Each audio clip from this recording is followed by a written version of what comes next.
My name is Adelina Acuna. I'm the vice chair of the Bay Area lawyer chapter for the American Constitution Society. I'm also a deputy attorney general with the California Department of Justice in the Attorney General's office.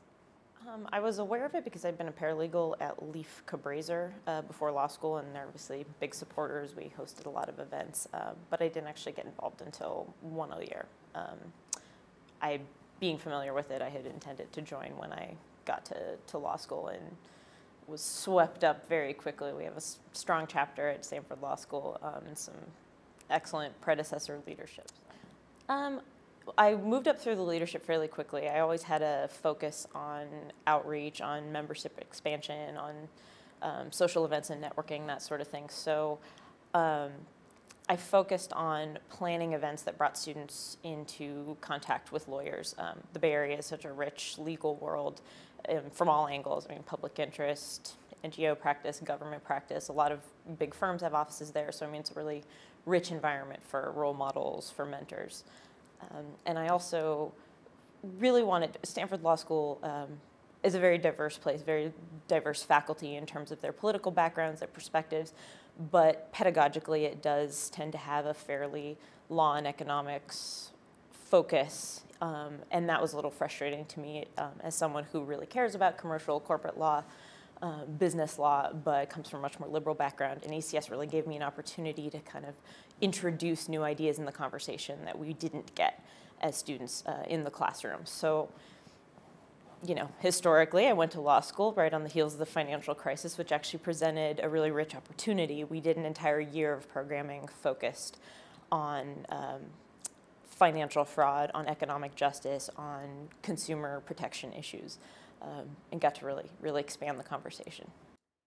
ACS is absolutely my universe. I mean, it's really, network gets thrown around a little too often, but I take it really seriously. It really is my network of peers and of friends at this point. I was lucky enough to get to know several of the Bay Area Lawyer Chapter board members during law school, just through our collaboration, especially on the Winning Hearts and Minds conference. And, you know, knew them well, had really built that relationship ahead of time, and it was a very easy transition for me to then join them on the board. They actually accepted me onto the board before I graduated, a couple months before graduation. I was very lucky. That's been absolutely the most important thing that's happened to me professionally, allowing me to have that opportunity right out of the gates.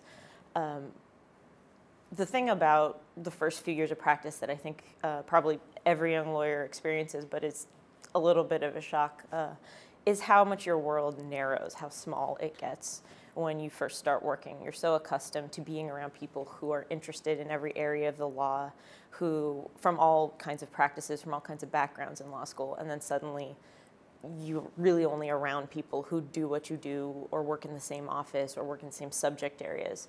Having ACS, having the access to a broad network of fantastic people at all stages of their careers, in all kinds of different practice areas, is invaluable, especially someone who's young, who, you know, anticipates changing jobs a few times in the next decade as I figure out where I want to be, who I want to be.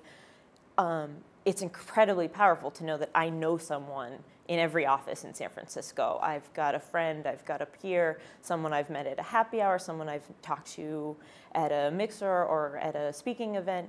I know how to make that connection. I know how to call. I know somebody I know can get me in the door. That's invaluable.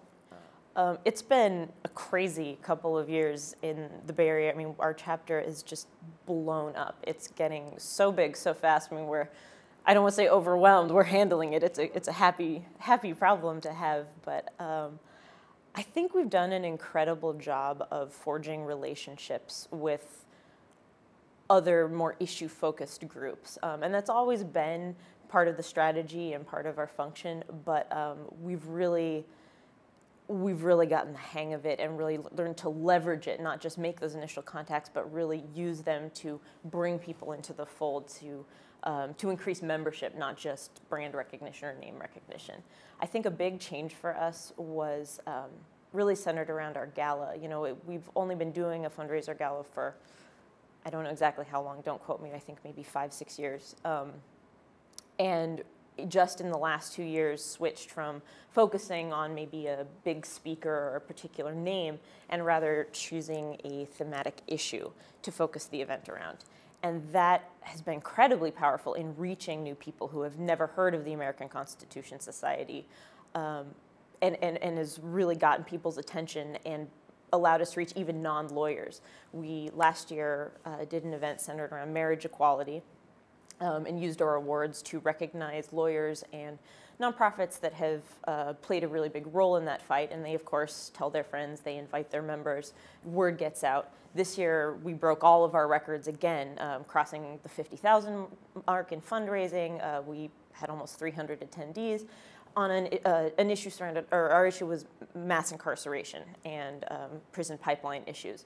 And that was explosive. I mean, we reach beyond the Bay Area. We recognize some incredible nonprofits, real unsung heroes that have never been recognized, never received awards before.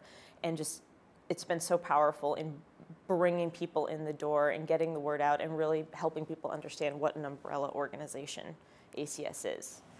I would just emphasize network. We say that word a lot. I know every law student says, of course, network's important. I know I'll need that. You don't feel how much you need it until you're out there in the big, scary world and you realize you have no idea how to make your next step. You don't know how to start the conversations you need to have in order to really advance yourself and promote yourself professionally. And having a real network, people actually know you, where people have actually seen you do work, have actually seen you perform or complete a task or put effort to create an event, have really learned that they can rely on you. That's a real referral. That's a real recommendation. That's someone who can genuinely point to you and say, I trust that person, I know that person. You don't get that just by shaking hands or passing out your business card. You get that by working together the way you do on a board, by really getting to know one another in a professional context, but in also an informal, friendly way that allows you to really trust and allows people to take risks on your behalf. It's a very intimate and a very supportive network that I think it makes the difference in the first 5 years of your career to have that and to be able to tap into that kind of potential and that kind of relationship.